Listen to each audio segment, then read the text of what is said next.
Hey, Austin, how you doing? Good. How are you? Good. Well, Austin, today is going to be special, my friend. We have a special treat for our listeners. Most people know our guest as a pro football player or maybe a doctor, but he's so much more. As we draw out his spiritual storyline today, I know our audience will be encouraged and blessed. In our time together, we're going to visit Nigeria, Ben Lippen School, Liberty University, and the hallowed ground of Lambeau Field.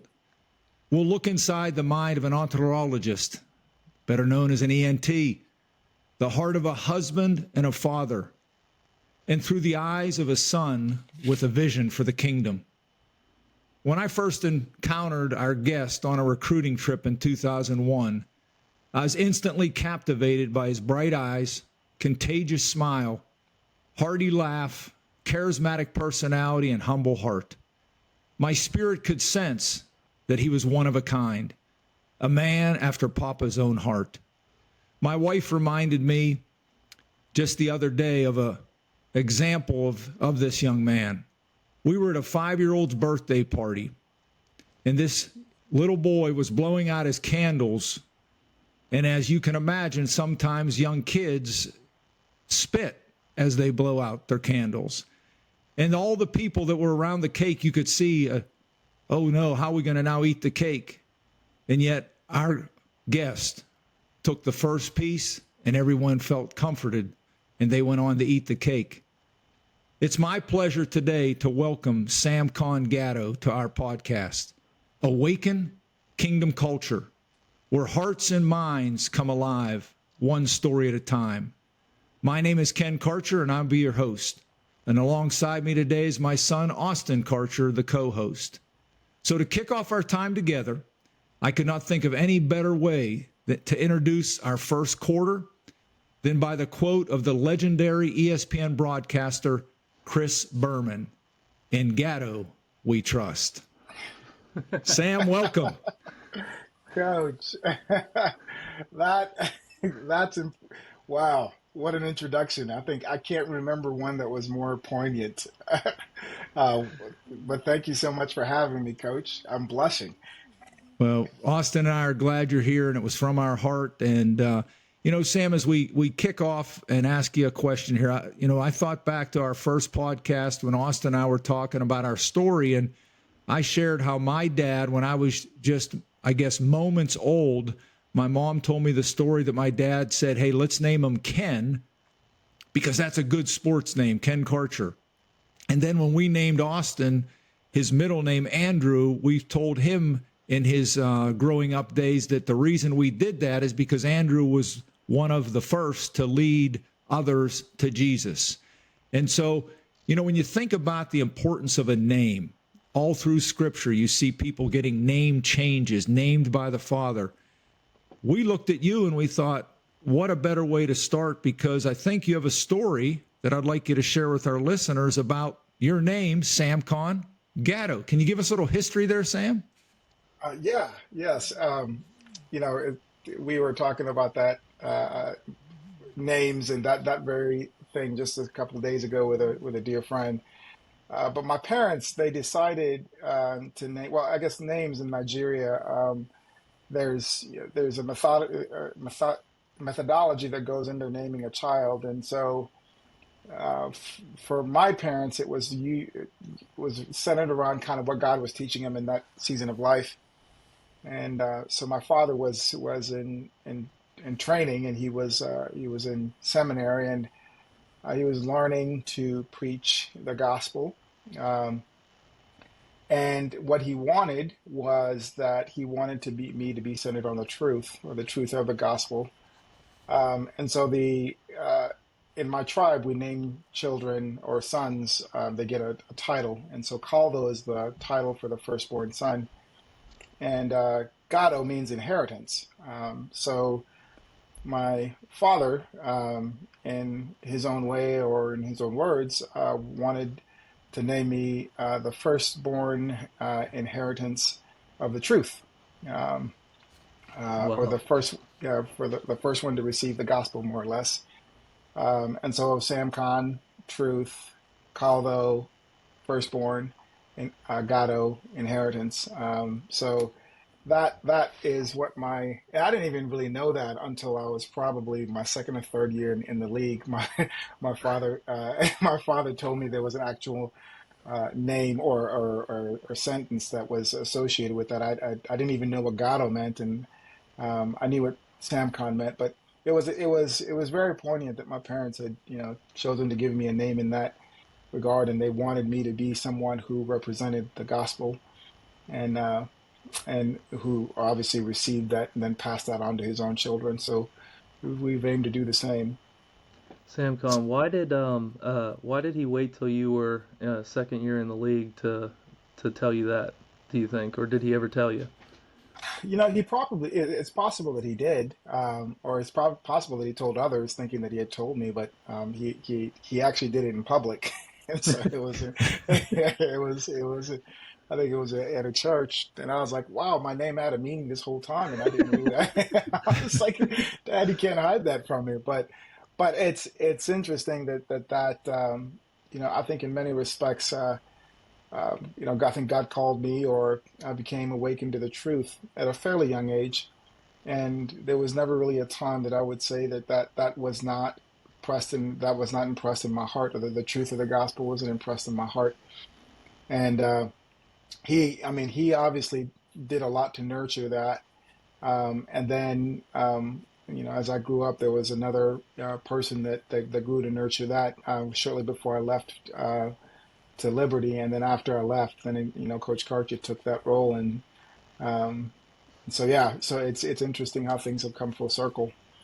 Um, Sam, I know that in our conversations over the years, you've talked a lot about your dad. And so for our guests, I want to, or for our listeners, I should say, I want to go inside sort of the heart and mind of the Gatto home.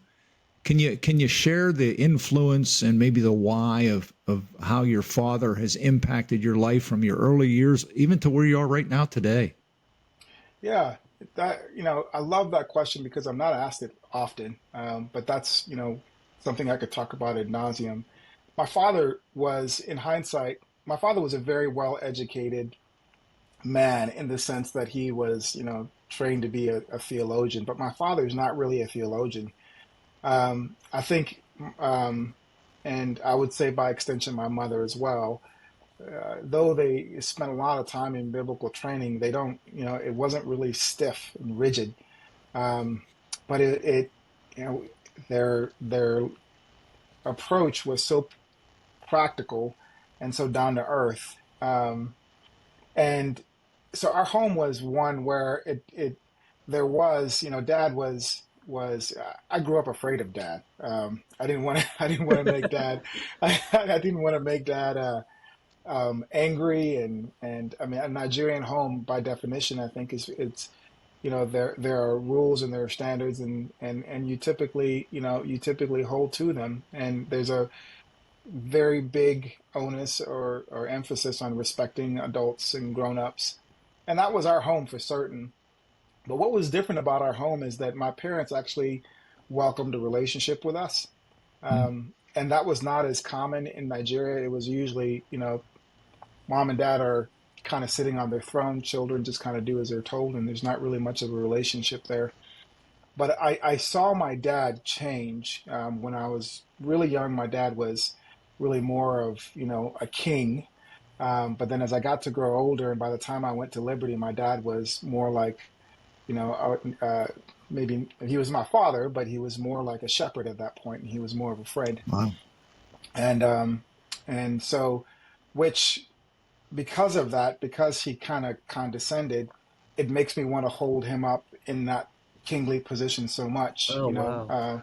So he's very approachable, and so even to this day, I don't want to do anything that that disgraces him. I don't want to do anything that brings shame to him, and I still want his pleasure because I know I have it, and he's made it so clear that I have it. And so it's interesting how, his relationship with me and my siblings has really resulted in me, assuming the roles or wanting to maintain the roles that were, initially set, with him kind of being held as someone who's honored and loved and revered. So uh, I think as I even tell you now, I see Jesus in that. Mm. Oh yeah. So that is that was the home in which I was born in, and I try to do the same in my own home. Tell us a little bit about mom and your sister Ruth. Yeah, Mom is, for all that I said about Dad, really, Mom was who held us all together. Mom was probably the greatest representation of Jesus Christ in that home, and I say that because I think of Philippians 2, where it says that Jesus Christ did not consider, equality with God something to be grasped, but he took on the form of man and humbled himself even to the point of death, and that was Mom. Mom was a very intelligent woman. She was very well educated, but she was, she followed my dad even at times when she didn't agree with him. She and she really sacrificed and gave her body and her sanity, her whatever, her reputation, her status. She really gave up for all of us. So Mom was, you know, in those early years when dad was, when I saw dad as this king that couldn't be approached, mom was always that, she was maybe the maybe a queen, or she was always someone there to kind of keep us, or she was just a great mediator. She often, um, in the moments that we couldn't understand why dad was doing things and why we were expected to do certain things in a certain way, mom was the one that kind of spoke the language that made us that maintained that relationship. I think she, because it's easy for kids to grow resentful and to submit without a relationship, but I think mom really did a lot to make sure that that was still there by the time we were older, and that extended to Ruth. Ruth had to assume a role as a mom, just from the transition from from Nigeria to America. It was hard, and so she had to grow up quick too. So Mm. that's really formed our family, and shaped our bonds even now. Now is Sam, Ruth older go ahead than on. you? Yeah, she's older than me by 15 months. Okay. Okay.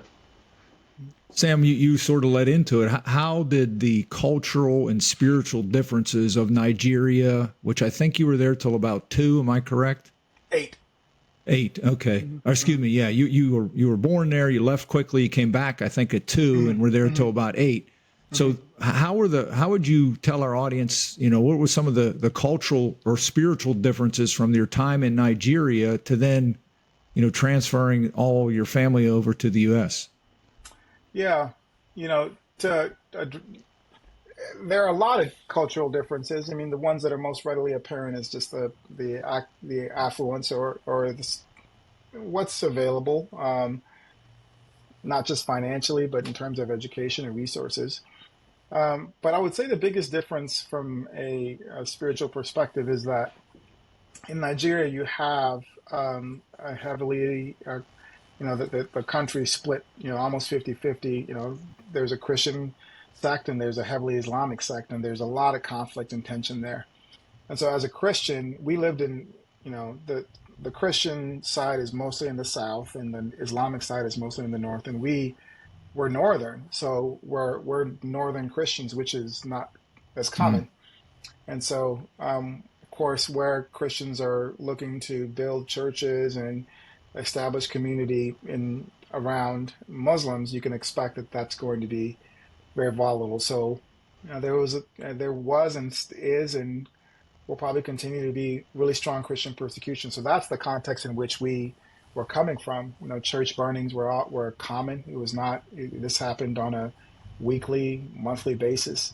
Well. Wow. Um, and it still happens to this day. But that kind of forms your faith, and it makes you a little hardy. Um, but and then coming here, obviously, that is not.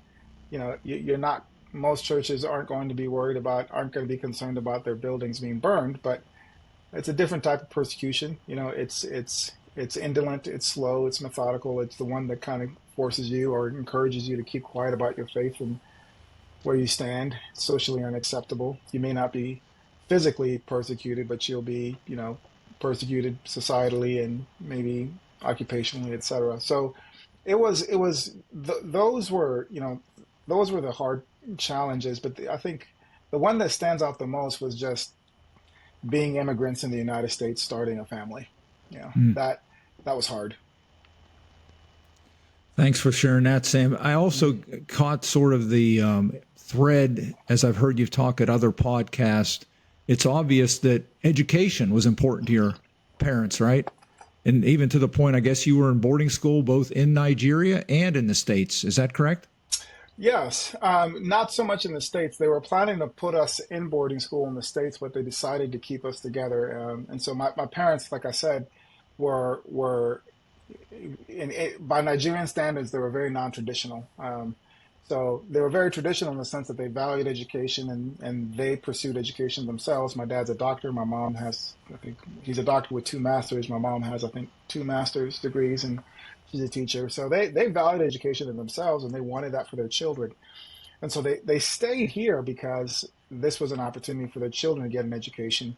And that meant that, that as immigrants, their degrees and their education didn't do as much for them. Um, but they were willing to stay as long as they needed to stay to give their children the opportunity to get an education. And when you see your parents doing that, it really Mm. does make it, it puts the onus on you to make sure that their sacrifice is worth it. Oh yeah. Um, and so they did that. And once they put us through high school, they went back home about 10, 12 years ago. And so they've been back in Nigeria since.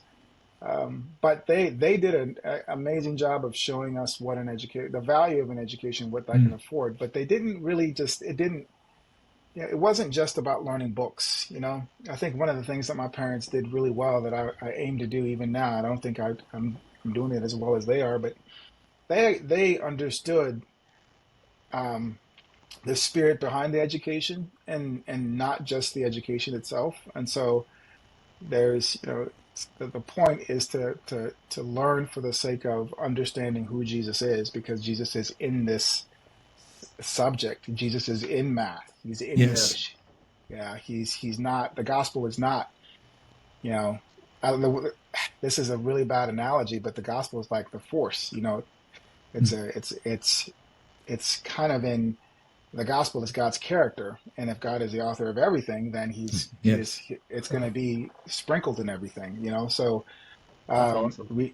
reading science and math, like the character of God, the gospel is going to be written in that. And that's kind of how our parents taught us to look at things. Well said. That's really a great analogy, Sam, for our listeners. Tell me as we close up this quarter. I know Austin will have a question in a minute, but do you feel like times your heart's in two places, Nigeria and the States? Oh, all the time. I feel so split. I feel so Give us split. some maybe memories or friends, favorites, or some of the things that caused that split. Yeah, so really, I remember a lot of the relationships I had in Nigeria before I came here are really, they were, I don't have any more outside of the ones that are extended family.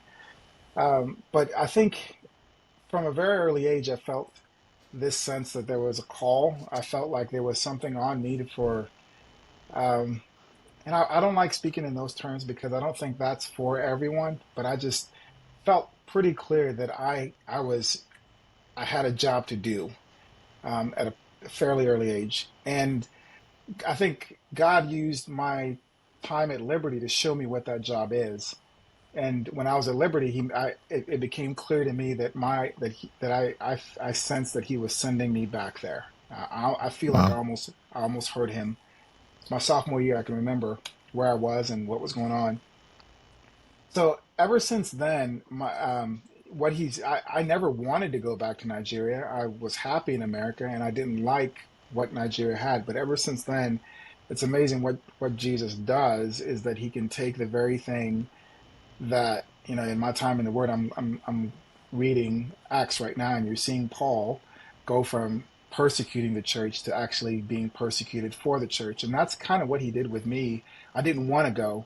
And then He turned my heart. I remember that turning point, sophomore year at Liberty. And ever since then, there's been this incredible longing that I need to be there. I need to be working and doing what he's called me to do. I feel like um, I, this is where it feels like that is what my purpose in this, within the context of being a husband and a father and all those other things. But you're right, coach. My heart is on a daily basis. I'll be working out in the yard and I will stand and just stare off into the sky for like 15 minutes, thinking of what I should be or what I could be doing, what I would like to do in Nigeria. It's That's torture awesome. sometimes. Uh, Uh, I guess the question I have for you, Sam, in this quarter was looking back, how did God use your background to shape your heart? Man, Austin, that's a really good question. I think Obviously, I had I've a touched. week to think of it, so I give you a little bit of time to. Well, I think, there are passages in the Bible where it talks about that, you look at Jacob and you look at Esau, you look at Samuel, you look at Samson, John the Baptist, all these people, you're given a picture of what God intends for them before they're born. Obviously, that being Jesus, Jesus being the person who represents that best. And so if God had this purpose before these people were born, then you can argue that then he's been directing that path and he gives them a certain personality, he gives them a DNA, he gives them a culture that's going to suit what it is that God wants for them to do. Um, my mom and dad have never told me that God told them anything about, what I was going to do beforehand. So I don't think that, I fall in that category, but I would say that, um, looking back, we don't choose where we're born, but um, if it was God's design for me to be back in Nigeria, it's interesting that He had me start my story hmm. there, but then bring me to the United States for most of my life. But yet, still, despite the fact that been here, my heart for Nigeria continues to grow. So that's the first way, and I Yeah, think I think football is an incredible story, and I think coach, your whole person development, is essential in that. Like, I mean, there were these, these the educational side of the things that I wanted to learn intellectually, what God was doing in my heart spiritually, and the favor He gave me in your eyes, in the eyes of Coach Saunders, in the eyes of some of the coaches in the league, you know, and then just the uh, all that entailed to mix this recipe and out comes this desire to be a doctor, but to do it in the context of medical missions. That I think all those things, to answer your question, Austin. I think those are things that I didn't choose. I had you know when you said the first time you saw me, I remember the first time we met. I didn't, I didn't think anything special of it, but of course, I can't look in your head. Of course, I didn't know then, but I had no idea you and I were going to have the relationship that we ended up having. I didn't realize that you were going to be one of the three most important men in my life. So to God be the glory for all that. Wow. thank you, thank you. That's a pretty in-depth answer, Austin. You had a week and he had 10 seconds, right? Yeah, you blew me out of the water there. No, no. Well, let's move to the second quarter for our audience and listeners. And once again, we're going to talk about playing career. And you've heard a lot of this probably already if you've ever heard of Sam or have listened to him on another podcast. But as we said earlier, we want to seek out this spiritual storyline within his playing career. So, Sam, however you're most comfortable with this, I'm going to throw out a few of the places you've been. If you want to combine them or hit them individually, I'm going to let you make that decision. But, we got the Ben Lippen story, which is more than just playing some football, Ben Lippen. There's a tie to your sister and scholarship. And then you got the whole Liberty scenario, which, we have some things we'll bring up there. And then, we'll hit into the NFL. But let's start us off with Ben Lippen and just how that whole story came about.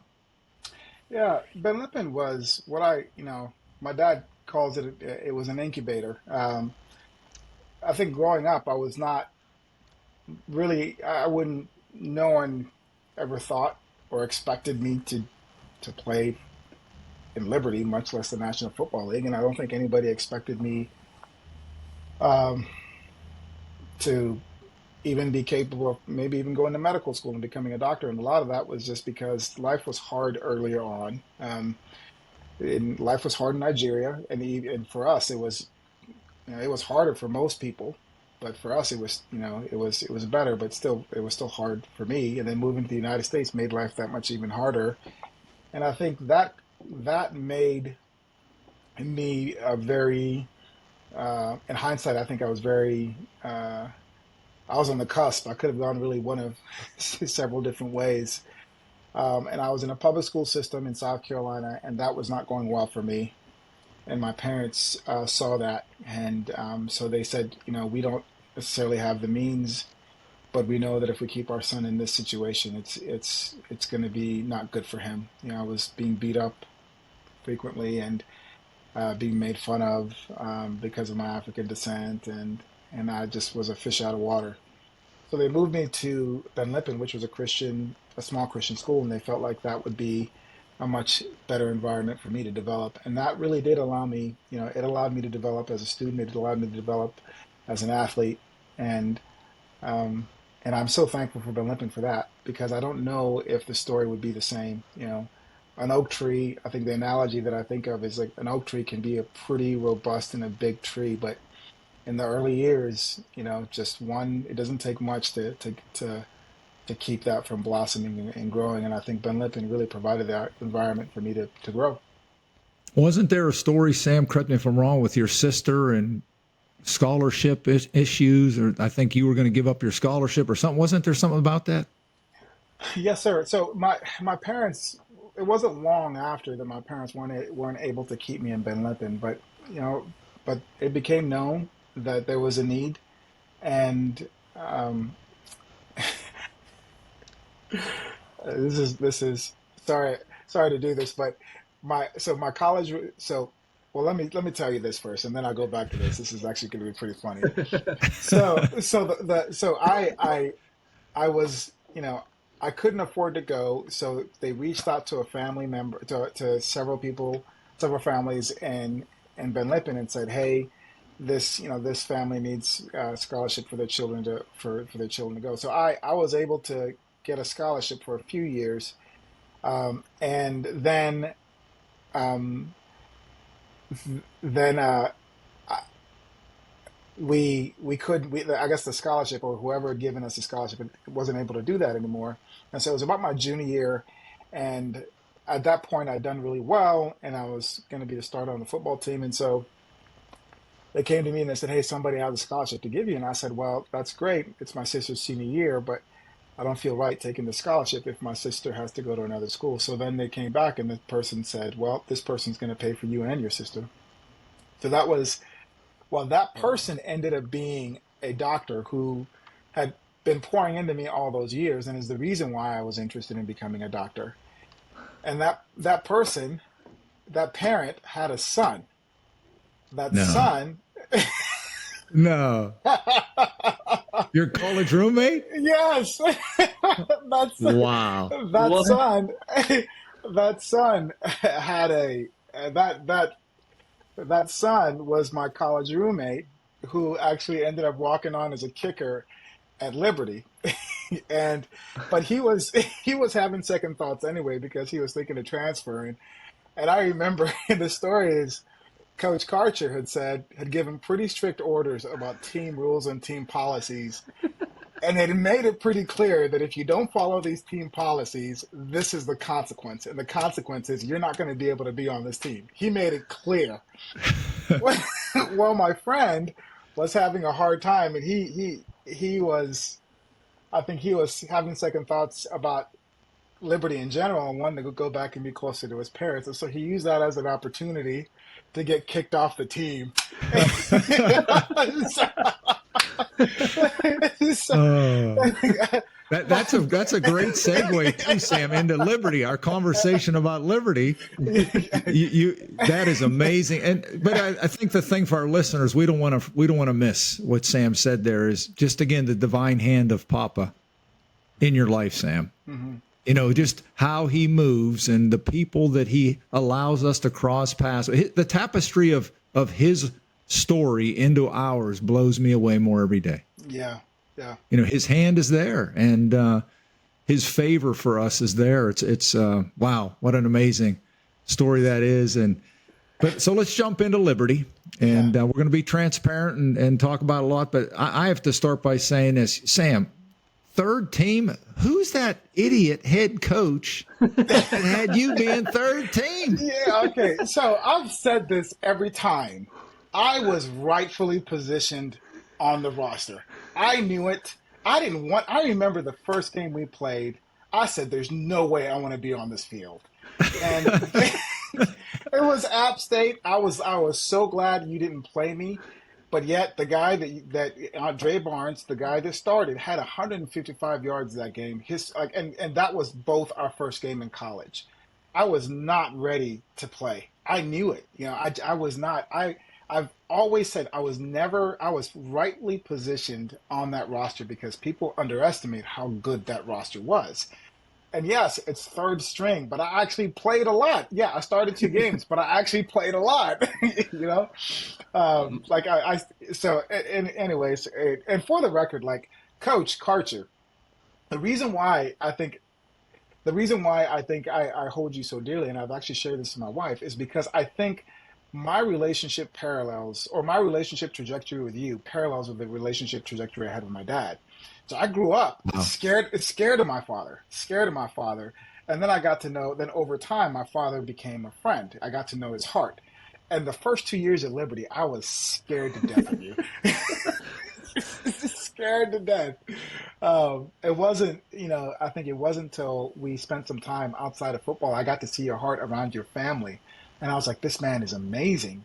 And after that, like that, my relationship, the way that I viewed you changed drastically because I actually saw who you were. I saw your heart, and that you weren't all just like, hey, you weren't just this military leader. Like you actually had a reason why you, just, Oh, I can and, see it, and Sam. I can see it. yeah, yeah, I can, and the fact that you guys are doing this together just proves that, I would imagine that Austin, you probably had a very similar trajectory that I did, Yeah. so, Well, um, it's funny you say that. It's like, and I've shared this with my dad, and yeah, I, when I was young and he was just starting as his first head coaching job at Liberty, I can remember they used to have those headsets that had wires.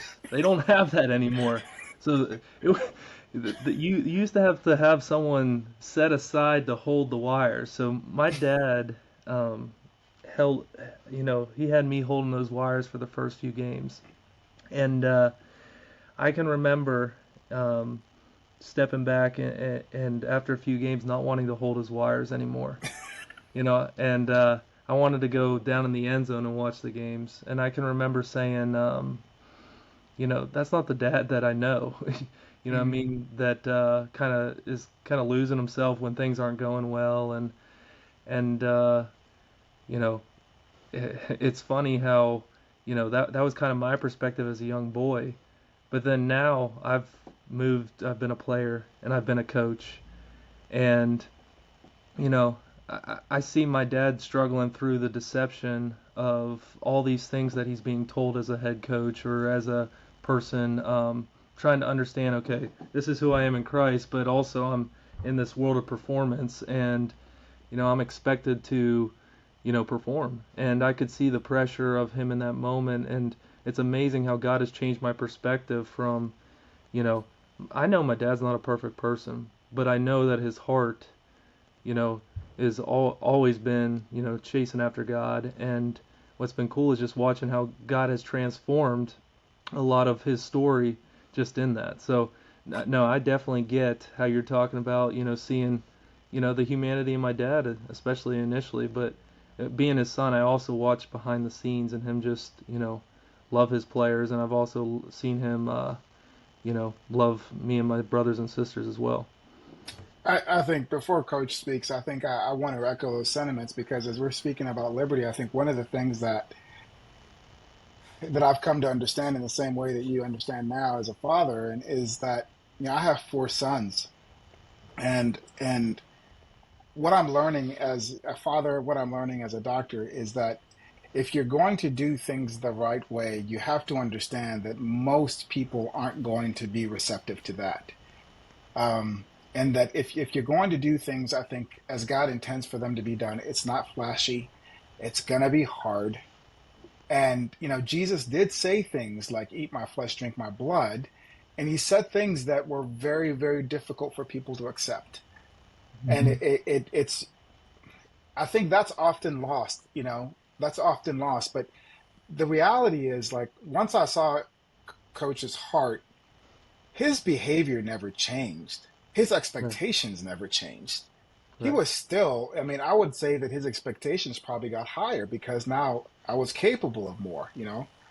Yeah. But but the demands were filtered through the context of a heart that was for me. Mm. And those same things that I thought were pushing me away actually made me want to, because I remember it made me want, it endeared me to Coach, because the reality is, like, you and I, like, even after I found out I saw your heart, we still had disagreements. I mean, Mhm. I remember that conversation you and I had at the top of the bleachers. Um, but but that wasn't, we weren't, it wasn't lovey-dovey then, but even still, that only brought us closer together. So it was, I think that time at Liberty, as I look back, is I've learned, I think, just because you are following after Christ and you're doing things the way that God wants, the measure of success is not going to be people's receptivity. Mm. The measure Mm. of success is not going to be the response. The measure of success is going to be, it's not, it can't even be measured within probably the scope of one life, uh, or maybe even 5,000 lives. I think what was started between 2000 and 2006, I think is going to reverberate, and a seed was planted that I think is going to be far deeper than anything meaningful than like winning a national championship. I really do. And Coach, I really believe that we're in the beginning. We're starting to see some of that seed break through. But that I think that time at Liberty was about football, but it was way more than football. Something way more meaningful than a 6-5 and a 6-6 season. You know that victory, that success can't be measured in that. And that was, that that experience is, I love that. I'm thankful, that God used that experience for many reasons, including the one that I just mentioned. Well, I know, kind of the next thing I wanted to bring up, and it's funny you kind of brought it to that, is, you know, a lot of this ministry that my dad started, we talk about this painting that I painted way back when. And on this painting, my dad's on his knees with his arms up, and on one side there's this earth with his eye, and it has his record. And then on this other side, it has God's eye looking at, all the people.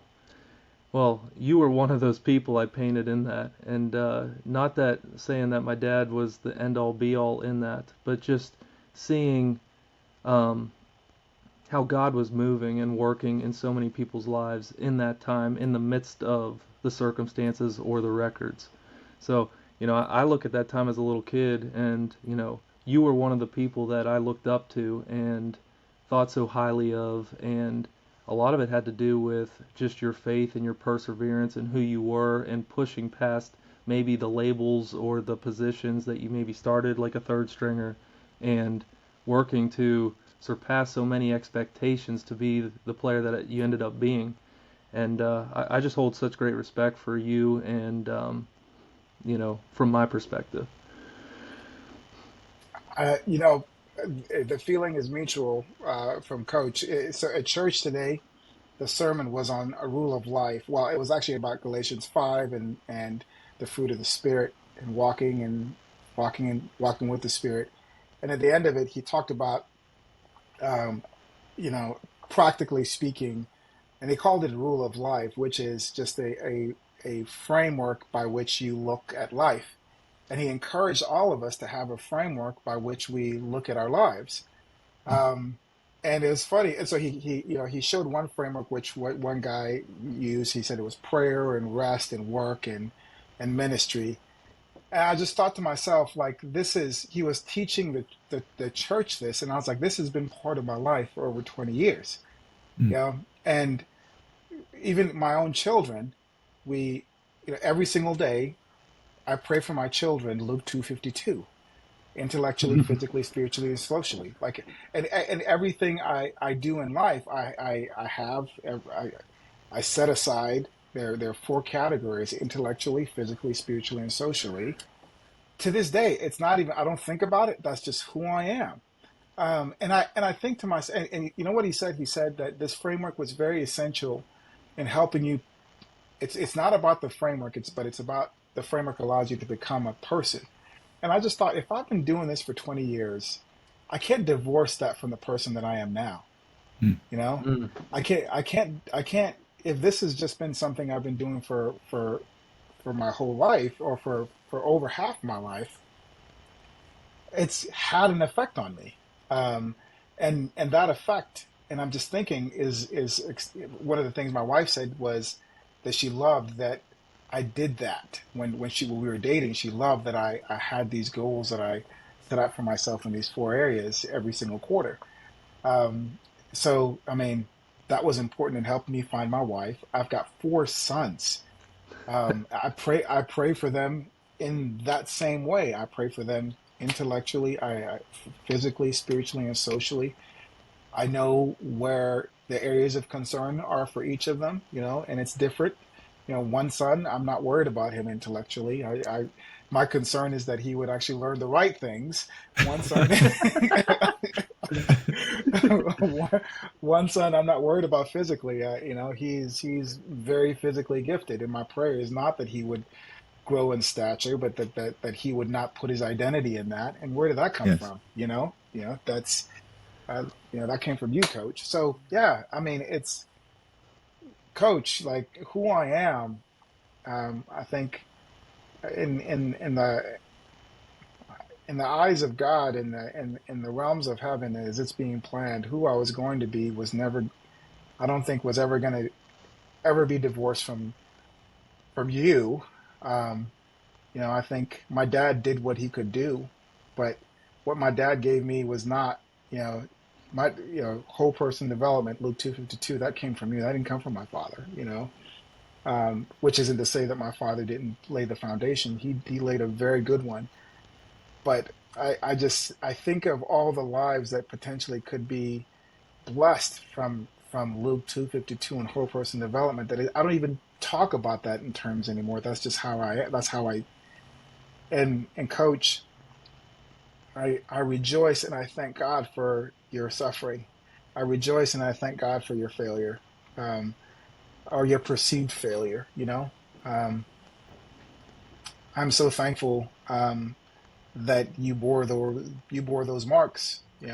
That, um, because I think the lives that will be saved because of it, physically saved, um, I think, um, are pretty substantial. Wow. I might just need to let you two do the podcast. I haven't had a talk at all, and you're getting to my heart here. But I again, not to be overbearing with our audience, but I think both of you know. Obviously, Austin has lived in my home for 35 years in one form or fashion, obviously, and I think he knows because we talk every day how I feel. I love all four of my children, and he knows that how special and how much respect and I have for him. And Sam, I've told you to your face many times, and my children and my wife know this because my wife and I both echo it. You're our fifth child. You're like another child to us in our home, Mm, and I think that says enough of what that means. and respect you greatly. So I'm overwhelmed with your kind words on both of you. You know, I think, Sam, you talked about how we sort of got to know each other, and you know, I think where I did get it right, and there's a lot of times I didn't, but I did get it right. Your future, I told people, I said, his future is ahead of him. I said that from day one. I said, his future will be ahead of him. And we'll get to part of that story in a minute. And obviously it was. You ended up playing in the National Football League. But you remember Hilton Head, Sam? Oh, yeah. Remember we went to Hilton Head? That to me was when I got to experience what I thought I knew in my head, but I got to see it lived out in my heart. And that was our time together. It was you and some other guys, of course. I think Jay was there and some others. But for my wife and I just sat and watched, and I had the chance to experience Sam Gado. And that's, for me, when I said to my wife, which you didn't know this, my kids didn't know, I said that young man is special. And all of us, I believe all of the players, everyone's special because we know that that's who God says they are and how he created them. But for me, as a coach, and I know you're not supposed to have special people, but there's always a handful that I think every coach would say. But that Hilton Head trip was that turning point for me when I really got to experience Sam Gado's heart, which allowed me to give you the intro today, because that's what I believe. I believe that when I think of you and when I pray for you. And I think of, you know, how fun that time was. I mean, you were running through 2x4s. How crazy is that? Ripping phone books and all that Men of Armor deal, and there's Chris Deitch and all those guys. But your event was the running through the 2x4s. And I'm thinking to myself, now how smart can I be as a coach? Because these are my players that I'm relying on to feed my children. I'm letting them run through 2x4s. I must have some form of faith. They break baseball bats over their knees. Yes, man, that was honestly, Coach. I think to bring this back to you two, I think seeing the way that you were around your family, seeing the way that you were around Austin was just like, whoa, like he's not a robot, you know. He's not like this drill sergeant. This guy's like he's got a father's heart, like the way he loves his kids. And who he is around his family is like so different. And that to me, that was like, that's your heart. Like, that's what I saw. Like, cause that it was the way that you were with Austin. It was the way that you were with your wife. It was the way what you were with your children. Like, you were not like, there was something that you submitted to, you know, there was something that like you were capable of humility. You are capable of softness and tenderness. Like, and I think I've heard this said about the Spirit, you know, like that's what makes Jesus so, like, Jesus is not a tame lion. You know, he is a warrior with a father's heart, you know. He is both the lion, and he's both the lamb. And that's kind of what I saw. Like, up to this point, all I saw was the lion, and the lion is intimidating, you know. The lion is not approachable, but I saw the shepherd that in Hilton Head, and just how you guys, you know, and it's not a coincidence that you guys are working together now. You know, it's and that's what did it for me as well. That's so great to hear that that's the same for you. Well, let's bounce quickly up into the NFL, and why don't you tell us a little bit about your, I guess, travels through the NFL, because you got to visit a few teams. Give us some memories that mean something to you, Sam, and just tell us a little bit about that time. Yeah, you know, the first memory is really you. During the draft, yeah, I was waiting to hear from somebody, and I hadn't heard anything. You called me. You were like, "So, how's it going?" And I was like, "Well, New England said they're kind of interested, but I haven't heard anything." And then I got a phone call a couple hours or a couple minutes later. You're like, "Yeah, Coach Sanders is going to be calling you." And up to that point, this was, you know, he was offensive coordinator for the Kansas City Chiefs. And so one of my first most poignant memories was that, I mean, they signed me to the practice, to an undrafted free agent rookie contract and offered me $3,500. And I was like, man, we're eating at Applebee's tonight. It was Oh, the that's a most great amount of money. memory. Yeah. I was like, that was the most money I'd ever seen. And you made that happen. I mean, because up to that point, I had never had any conversations with anybody on the Kansas City Chiefs roster, front office. I'd only been talking with the Cleveland Browns and the New England Patriots. And so the only reason I'm on that team is because you made a phone call. Like that's it. I've used that story often that you never really know what your faithfulness will accomplish because the reason you made that call was because there was trust there. Mhm. And it and so because Al Saunders trusted you, I can't imagine that they looked at that much film, you know? So, because I'd never even known or I'd had no conversations with them. And so, based off of the strength of that relationship, I mean, I would love to know really what happened there, but Well, let me tell you because it's a funny story. And you may have heard this, so if you have, you can tell me. But I did talk to Al, and I had played for the Chiefs for a cup of coffee in training camp, and for whatever reason, we hit it off. On that staff, actually, the year I was there, they had Tony Dungy at DBs. Bill Cowher was the linebacker coach. Marty Schottenheimer was the head coach. Al Saunders was the offensive or was the receiver coach. Joe Pendry was all these guys became head coaches. Bruce yeah, Arians was the running back coach. wow. But anyway, so Al and I, when I talked to him, I just said, Al, I said, I put my name on him. I said, he's a guy that I guarantee you he'll make the squad in some form or fashion. But I said, once again, I said, his future is ahead of him. So lo and behold, you go to camp. And about a week after you're there, I get a call from Al Saunders. I don't know if you know this. And he says to me, he says, hey, Ken, you got a minute? And I said, sure.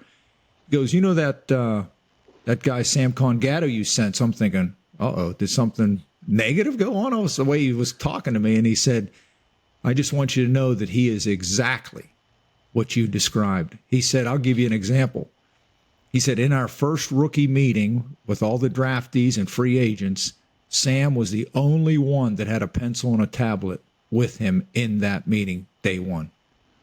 And And you know how they we've had the always Heisman Trophy winner too in there, didn't they? Yeah, yeah, but he just said, he goes, he's everything you said.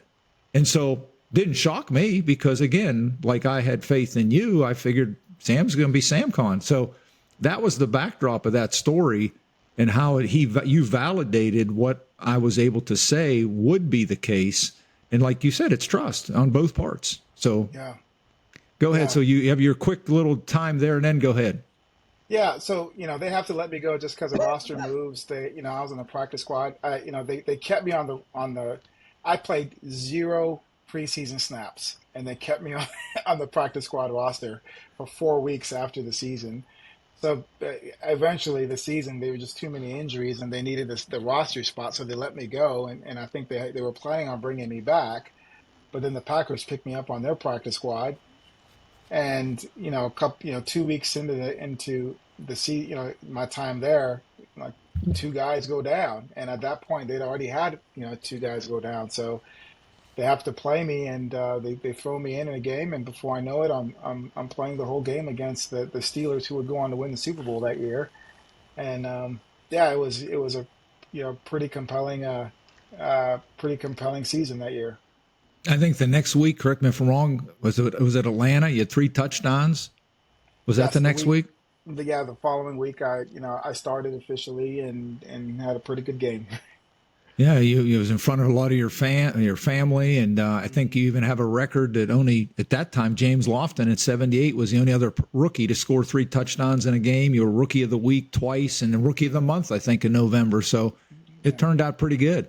Yeah, yeah. It did, it did. And that season was a blur, and I enjoyed it. I ended up um, missing. I played about 8 games, but then tore my MCL and missed the last 2 games. And um, that coaching staff got fired, and a new coaching staff came in, and he put in. It's funny, they always so he put in the zone blocking scheme, which was what we ran in college.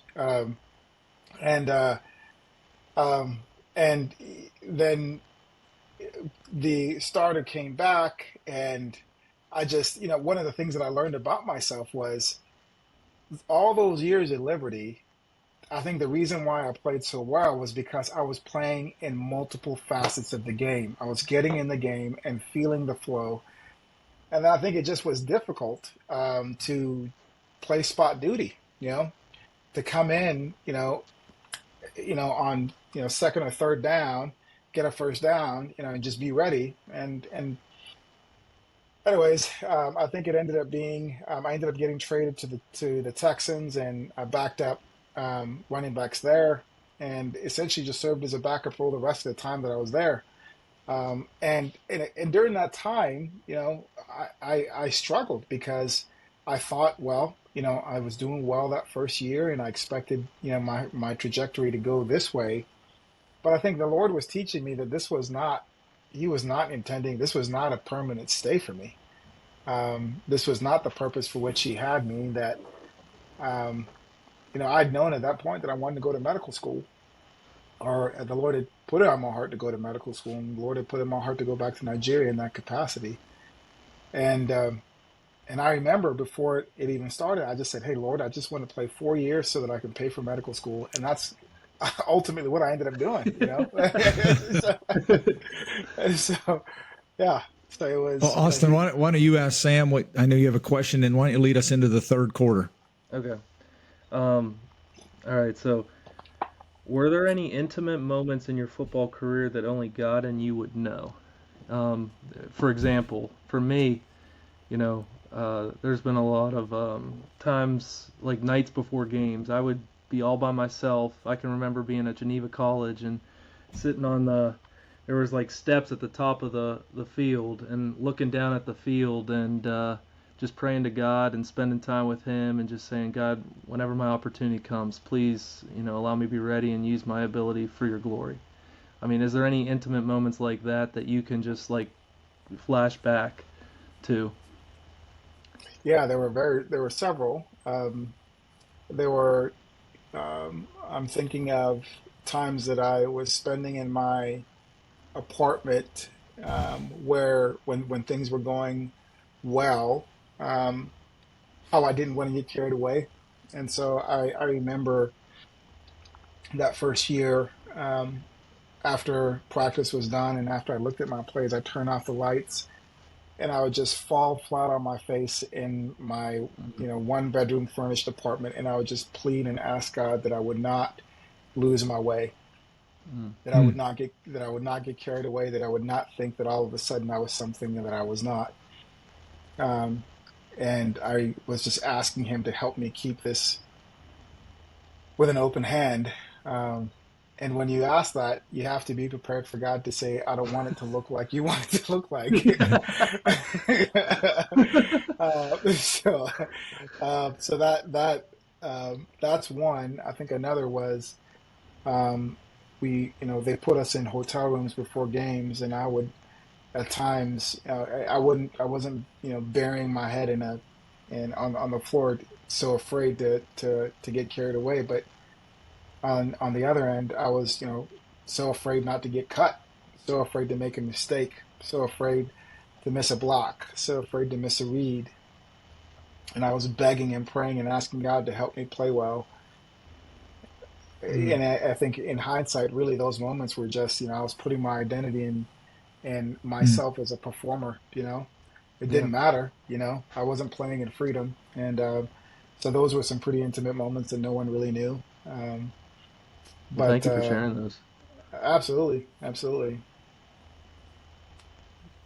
Well, Well, go ahead, Austin. The third quarter.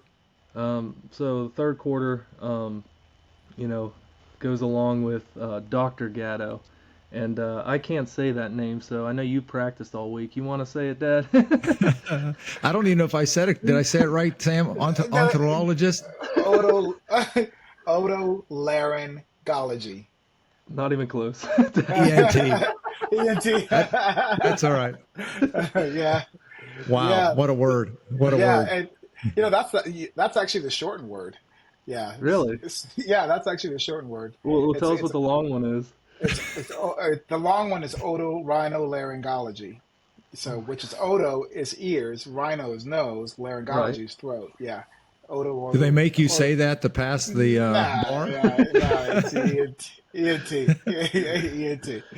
Uh, Hmm. when did you know you wanted to be a doctor, Sam, and why? Yeah, it was. Going back to it was Dr. Milne. He was a good man. He had the heart of God um, in him, or the Spirit of Jesus in him, and he was a very benevolent man, not just with his money, but with his time and his resources, and he mentored a lot of us, and we came to value and love him. And so he really was just someone you wanted to be. Um, the type of person that he just he wore Jesus well. He made you want to look like Jesus. And so that was my first introduction. Then my sophomore year in high school, I just thought, I was never really a smart student, but I took a biology class and I was like, man, this makes a lot of sense. And I thought, what if, you know, I never had those kind of expectations or aspirations for myself intellectually because um, though I was not a lazy student, I was not a naturally gifted student in high school or really before college. Um, but at that point, I prayed and I just said, Lord, I think this is what I want to do. And then He opened my mind to understand it. And that's how it started. Is there, and I'm sure you could talk a lot about it, but just maybe some quick examples of residency versus now being a doctor. Yeah. What could you share with the listeners? Yeah. Practically, residency is really hard because of the time that you spend. There's so much, think of residency like training camp. Training camp is Mm. where the team is really formed and forged and molded. It's not designed to be comfortable. It's designed to test your mettle, and because you want to know who's going to be able to make it through the season when you need them to, and Hmm. that's what residency is about. And then after residency, the stress is not so much the hours. The stress is the game planning and the execution. So now it's I my time for the most part you know, I'm spending maybe anywhere from 35 to 45 hours a week working, but 40, 40 hours are spent doing another type of work where you're thinking through what's the best decision for this patient. I need to call, I need to coordinate, I need to talk with this doctor to come up with a plan. That's where it gets hard. And how do I deal with a surgery that didn't go well? That's where it gets stressful now, because in residency, if the surgery doesn't go well, it's the doctor's responsibility. Right. It's not yours. But if the surgery doesn't go well, the patient comes back. I mean, there's a great example. I never had to deal with a postoperative complication in residency, but I remember the first year I was here, I this gentleman had been in a car wreck, and this he was not at fault, and somebody hit him, and so he had fractured the bones in his ear that help conduct sound, and so he was deaf in that ear, and so he came to me. I saw him, and I came up with a treatment plan for him, and I said we can fix your deafness. And so we do this procedure where we go in his ear and we take out the bone that is fractured and we put in a prosthetic. And so we put in the prosthetic, and immediately after the surgery, he could hear. And he was Wow. so thankful. He was so thankful. But the problem with this surgery, 50% of the time, that prosthetic sometimes will move. And Hmm. all it has to do is move a millimeter, and you won't be able to hear. So for 24 hours, he could hear. And then he moved, it didn't set, and he couldn't hear anymore. So I had to send him to another doctor because now his ear had already been operated on. It just creates challenges to go back in there and to fix it. And they were able to fix it, but his hearing never came back to the full degree. Yeah. Mm. I go to Home Depot to do some work around the house, and there he is working at Home Depot. And so like having to deal with that, you know, this patient, came to me. I did the best that I could for him. gave him hope that he was going to hear, and now he can't hear anymore. It's just so hard to look at that patient in this community and say, well, I'm sorry, I did the best that I could, but can you help me with, X, Y, and Z? That's hard. Hmm. That's the stuff that you won't have to deal with in residence. So you just kind of trade challenges. I Thanks for being think, vulnerable there. oh, yeah. I mean, just saying that, though, I look at our last two questions we had there, Austin, are sort of combined. Austin, why don't you ask what you were going to ask and share mine, too, because I think he answered them in a unique way. Yeah. I had how is your depth or how has your in-depth study of the human body made God known in your life? Oh, that, so in that instance, you learn that I did the best that I could before the Lord, and Yeah. I've got to trust him with the results. I don't Mm, know what God is doing in this man's life, and I don't fully know what God is going to do use in my life, but I did the best that I could before the Lord, and I have to just leave it at that. Whether he is happy or not, Mm. I helped him with somebody that I connected him to somebody who could do that, but I think my time in football has taught me that yes, God does not, God, our success does not determine our acceptance, right? But yes. at the same time, you know, you being a good father to Austin doesn't mean that God can't love you. Doesn't mean that God doesn't accept you. But you being a good father to Austin is going to have an effect on what type of person Austin becomes. And Mm. God Hmm. can redeem that despite your failures, but at the same token, God still Christ still had to accomplish something. When Mm. when he died on the cross, he says it is finished, which means there was a standard. Like something had to happen. It wasn't just good enough for Christ to try. He had to he had to score the touchdown. He had to get the first down. I think football teaches you that. Yeah. It teaches you that very, very well. That there is a standard, that there are times when you have to accomplish it. But it doesn't do a good job of teaching you that that's not your standard of acceptance. Mm. Um, so that's why I think your ministry and what your there needs to be a voice saying that yes, those things are. It's not either or. It's not both. It's both and. Yes, Mm, you know, as a doctor, the standard needs to occur. If I don't get this airway, this patient will die. I need to get this airway. But you know, the standard, being able to have the perspective and the frame of mind that says that ultimately, if God is who He says He is, then all I'm required to do before Him is to give my everything Mm. and leave the results to Him, because it doesn't matter whether it's a win or a loss. Like He can accomplish whatever He wants through the win or through the loss. That's His power. So that's just one. I mean, there I could go in. I mean, the gospel speaks into how we do medicine. It tells us, it informs, it can inform whether you give this person antibiotic or whether you give this person surgery. mm. It can inform whether you give this person chemotherapy or whether you give this person a different type of treatment for their cancer. Like it's that powerful. But I don't think we have enough time to get into that. No, no. And again, I even know, Sam, your heart is one that thinks and contemplates a lot about health before healthcare. That's Correct. another whole conversation in itself, because we already are whole and don't know it. Yeah. And drawing that out of each other, and the reality of our wholeness and how that affects our health on a day-to-day basis is another whole podcast. But Oh yeah. let's jump into the fourth quarter, because I know this is one that is going to be dear to your heart. Let's talk about Rachel, your wife. How did you meet? How'd you know she's the one? How'd you propose?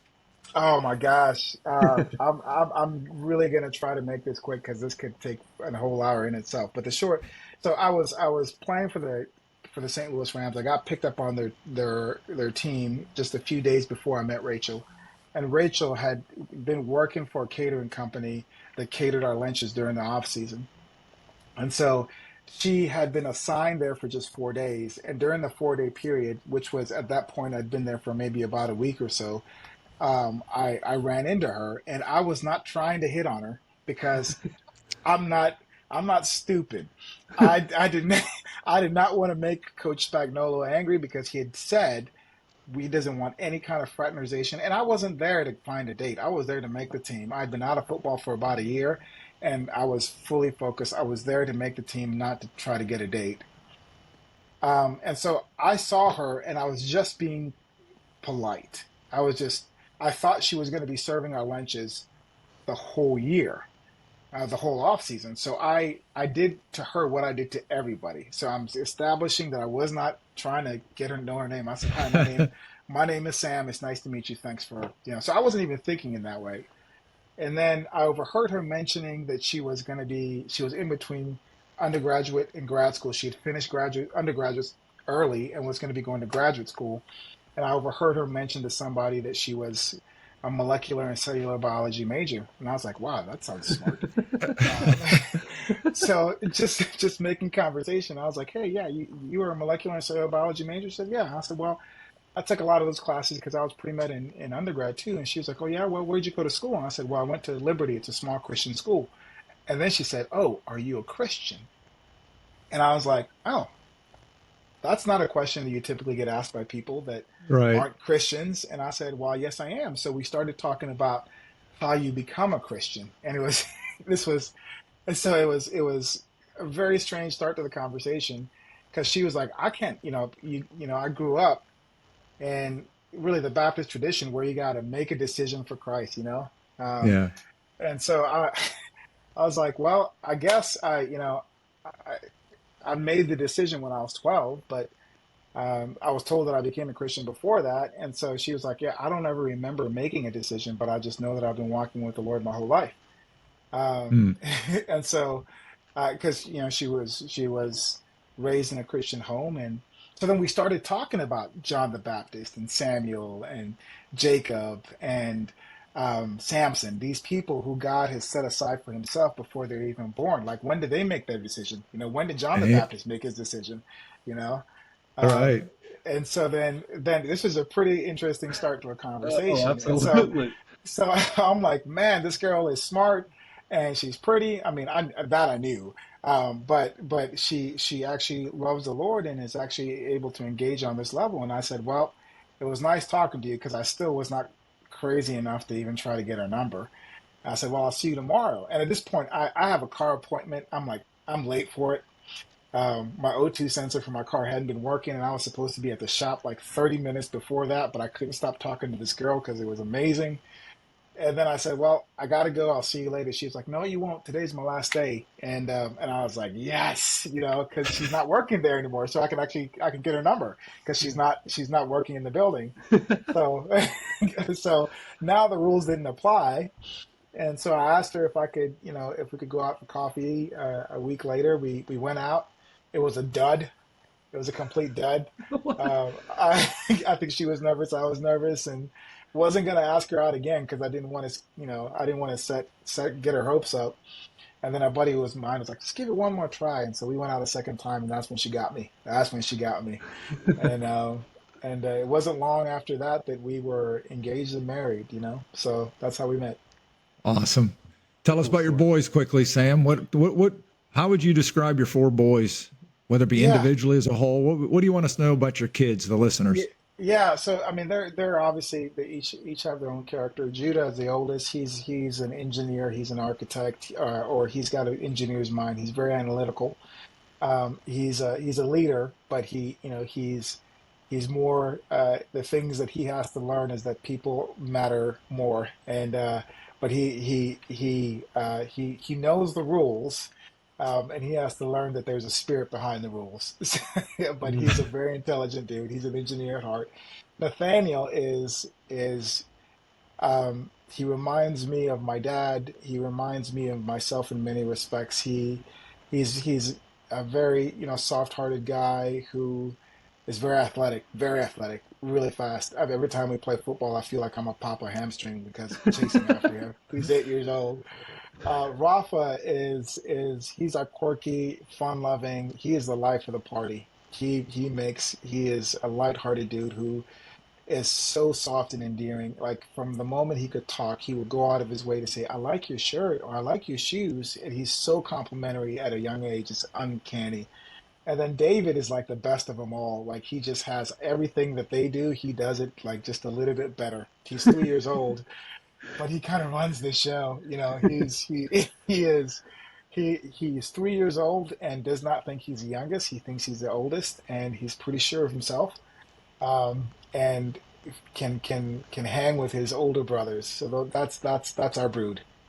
Well, that's Sam, awesome. what would you say has been the greatest challenge of parenting and even marriage and parenting through your NFL residency / doctor days? And we know there's lots of hours, there's lots of demands, there's the pressures. Give us one. What's been the biggest, either whether it be in your marriage or in your parenting, the challenge that you had to face? Yeah, I think for me, the first one, the biggest challenge that comes to mind is just the time. So I grew up in a Nigerian context where, like I said, you know, mom and dad were really more king and queen in their early years, and there wasn't much Mm. interaction. But you still kind of learn to revere them. So the amount of time that I spent with my dad, shoulder to shoulder, was not near as much. I didn't spend that much time with my father or one-on-one time, but I didn't in our context. That's not necessarily how you showed love to your children. But I think my children are raised in a different context, and they don't have the challenges I did, but they need time. And that's, I've had to remind myself constantly that I have to rub shoulders with them and I have to spend face-to-face time with them if any effect is going to be made or had in their lives. Um, and so of course, being a doctor makes that hard, and a lot of some of these other things makes it's a constant emphasis, having to refocus and reemphasize what it is to be a to make time for being a father. Well said. What are some things that your father did that you strive to emulate in your family? My dad bathed us in the Word, but it wasn't stiff. You know, Yeah. it wasn't a theological education. You know, it was a practical education. You know, he was constantly in one way or another, you know, showing us or walking through the gospels with us. And sometimes it was with a Bible and sometimes it wasn't with a Bible, you know. Mm. So yeah, you know, a great example that my son wanted to my son a couple days ago wanted to buy this armored or this costume that was a soldier's outfit, but it had guns and knives and it was a World War II soldier's outfit, and he really wanted to spend his money to buy that. And I don't like lately our boys have spent a lot of time and emphasis on guns, and I just I don't want them to think that this is nothing, like that when you're pointing a gun that you're actually that this means somebody's life is being taken or being threatened. And so I went back and forth, but I was like, well, he saved his money to do this, you know, but I want him to know that that this is something valuable. But something that I learned from my dad was like, well, he wants to get this World War II outfit with what's going on in the Middle East right now. This is a great opportunity to show him what God is doing, what God was doing in the Bible that translates to now that led to World War II. You know, in Mm. 1948, the Jews in the World War II was fought essentially over what was happening to the Jews. Well, why were the Jews why were the Jews in the position they were? They didn't have a state. Well, you know, they didn't get a state till 1948. Well, why were the Jews in 2,000 years of exile? It goes back to Jesus. And why were they, you know, so I told him that if he was going to get this, that we were going to go through the word and we're going to find out what led to World War II, going back to 70 AD when the Romans came through and just pushed Israel um, out of um, out of it, pushed the Jews out of Israel, and Jesus prophesying that, you know. So like this is, you know, what's happening in the world. is not separate from what's happening. And so this was an opportunity to actually walk through the gospel and marry that with world history. And that's what my dad taught me. Yeah, That's what my dad did. that's awesome. Wow. Yeah. Well, we're going to close here in this next period of overtime, and we appreciate Sam's time. But we're going to talk legacy, Sam, and there's two things we want to do here. First, we want to talk about and give you a chance to share a little bit about something that's close to your heart and you're passionate about, and that's the Jonah inheritance. Could you tell us a little bit about that for our listeners? And Austin's going to encourage them to help you too. Yeah, the Jonah Inheritance is a medical nonprofit that we've started to really facilitate the work that we're looking to do in Nigeria. And the main emphasis is to preach the gospel through medicine by training and equipping doctors to provide healthcare to people in Nigeria. And so, with some of the things that we've discussed is, yeah, that when we were talking about in Liberty, we talked about hope, like whole person development, that who you were as a father, or who you were intellectually, physically, spiritually, and socially weren't separated. They were all part of the same system or person. And so in the same way, we don't believe that the gospel and healthcare are two separate things, because you have broken disease you have sin and brokenness, or broken bodies because of sin. And so the way that God chooses to fix brokenness spiritually is not going to be that different from the way he chooses to do it physically. And so we want to try to create language that helps doctors preach the gospel in a way that's not so, well, here's the four spiritual laws, because it's so much greater than that. I think a person's disease is a great opportunity to break down what's happening physiologically. And if you understand that, you can use that. If you understand the gospel, you can use the language of the gospel to not only inform how you treat this person's disease, but how you even communicate that to them. And that becomes another way to preach the gospel that doesn't necessarily say, here are the four spiritual laws, and are you going to make a decision? That's not the intent of the gospel. And so we want to create a system and an infrastructure that trains doctors to deliver the gospel in Nigeria in that way. And how we're doing that practically is we're doing yearly mission trips, training doctors how to perform procedures that they can learn within the time that we're there, so that they can perpetuate it when we're gone, until we're actually able to develop a medical center that we're able to do this full time. So we are raising money for that. And God is providing, but that's a long-term vision. The more immediate vision is just those yearly mission trips and finding doctors here in specific fields to help train doctors in Nigeria during the time that we're there. Well, that's kind of, the question I'm going to ask, but I'll let you just reinforce it. But, obviously this whole podcast and stuff is really about the kingdom, letting the kingdom come here on earth. And that it comes in football, in everything that happens on this earth. So, we want to be able to encourage people to help you as you try to serve the kingdom. So how can people help serve that kingdom in this way? Yeah, really, pray that God brings people. Yeah. We don't, you know, God's going to provide the money. That's not, Jesus never asked us to pray for money. He said, pray that God sends people. Yeah. And so we're looking for people to just partner with us. And the specific things that we need are, just practical, use accountants and um, legal expertise and logistics and operations people. Our operation is expanding, and it's a lot for two people to handle. So we need people. Yeah. We need people who not just know how to do those things, but who understand the vision behind it. And so pray that God will bring the right people to us to help our operations stateside and in Nigeria. Well, listeners, And you've heard. Go ahead, Sam. oh, no, and the best way you can do that is go on our website and just kind of stay up to date on what we're doing, um, and let the Lord lead. Can you tell us what your website is, Sam? Yeah, thejonahinheritance.org.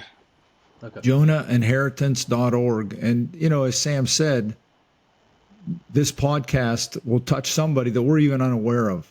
And so we do encourage you that if you feel in your spirit that this is something that you want to be a part of, feel free to obviously contact me or Sam directly. And we're just trusting God to bring the people, as Sam has requested, to make this great ministry a reality. Sam, as we close, I want to get real personal a little bit here with you and just ask you two things, or actually it'll be three, but how have the setbacks and failures in your life helped you grow? There, I think in the same way that you'd probably answer this question too, Coach, and that is, um, setbacks and failures are only setbacks and failures in the moment. Mm. Um, and so Mm. as there's, you know, it's the game is fixed. God has already made it clear. And so I think I've just had to remind myself that what I think is a failure in the moment, there's just only time will tell that. So it's helped me understand that it's given me the freedom to swing big, um, and to fail big, because I think my safety is in knowing if I can say that my heart before the Lord is to do what I think He's leading and calling me to do, then even if this fails, I can rest assured that somehow, some way, He's going to use this for His glory. And even if I don't, but at least I can sleep well at night knowing that it failed for the purposes of the gospel. So Mm. somehow, some way, and I think this conversation is a great example of that. Yes. Well said. Sam, when someone spends time with Samkon Gado, what would you want them to remember about you?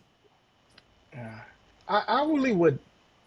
I would want people to think that, man, like I would want people to walk away feeling like this is what Jesus can do, like that Jesus is worth abandoning, Jesus is worth worshiping, that I want, whatever it is that Jesus has done in His life, I want Jesus to do the same for my life in similar fashion. Um, so I mean, I would hope that people walked away seeing and wanting to worship Jesus, and not seeing the story, not seeing, I don't, that He was going to allow me to play in the National Football League, or that He's going to allow me to become a doctor, because I don't know what that is for you. But my sophomore year at Liberty, I remember I remember hearing, almost as if in an audible voice, the Lord saying to me, "Do you think you can do a better job with your life than I can with it?" Mm. And at that moment, I said, "All right, Lord, whatever you have, I'll do it." And I think I would want someone to do the same thing. Like, whatever you have, I will do it. I don't know what the outcome is going to be. It may be palatable, and it may not. But but if if I had to choose between myself choosing what's the best for me or God, I think if God is who He says He is, then I would go that route every single time. So, Hmm. Not that the number's magical, but in 5 words, how would you describe your spiritual journey to this point, Sam? um, in 5 words, I would say, um, uh, I would say governed by God with more to come. It's um, I think a That's deep. desire. Yeah, I desire that I desire I've always had is to put a smile on God's face when it's all said and done. But I think that I said that, I started saying that, when I was, when I was still developing and growing in my understanding of who God is, and the implication is that I would do anything to put a smile on God's face. Um, like in and of myself, I can't do anything to make God happy. Jesus has already done that. And so now it's just, I just want to stay living in his presence, and enjoying whatever, and trusting him that what he has for me is truly the best for me, even if I don't necessarily understand it. Because whenever I've actually taken him at his word, he's never been wrong. You know, Mm. he's never been wrong. Austin, anything closing that you want to say to Sam before I wrap us up, or let Sam say something too? I mean, and I kind of said this earlier, but I'm just thankful for, from my perspective, I'm thankful for your patience and your perseverance, your hope and faith that you demonstrate, your selfless heart and how you serve the kingdom. And that's just what I've witnessed in my life seeing you. So I'm thankful for you. Likewise, I love what you guys are doing. I love being a part of the Karcher family, and uh, I can't wait to see what God is going to do. He's bringing us all together. You know, he brought us together. He took us apart for a time, and now he's bringing us back together. I love to see what he's fully going to do. Sam, you mentioned it in your last answer, and I just want to echo. I just can't believe God is not so pleased with you. He loves you, Sam, and Mm-hmm. we do too. And we're grateful for the hour and a half that you gave to us. And I'm excited. The verse that comes to my mind is the one in Romans 8:19. It says that, they'll be standing with tiptoe expectation, Mm-hmm. waiting for the revelation or the revealing of the sons and daughters of God. And I just am excited to see where this podcast is going to go, because I know your life is going to touch someone's in a way that we can't even explain. So thank you from the bottom of our heart. I love you like a son. And tell your family, we wish, I'm looking forward to come see him. So let me know when you want that to be. Absolutely. I love you too, Coach. Austin, I love you as well. Love you, Sam. Brother, Yep. your dad said it. I'm a Yep. fifth kid, so. Well, you're the older one then, so. Well, Well, thank you that's great. guys. And Uh, we appreciate the time, Sam, and you have a great day. Thank you Yep. so much, Coach.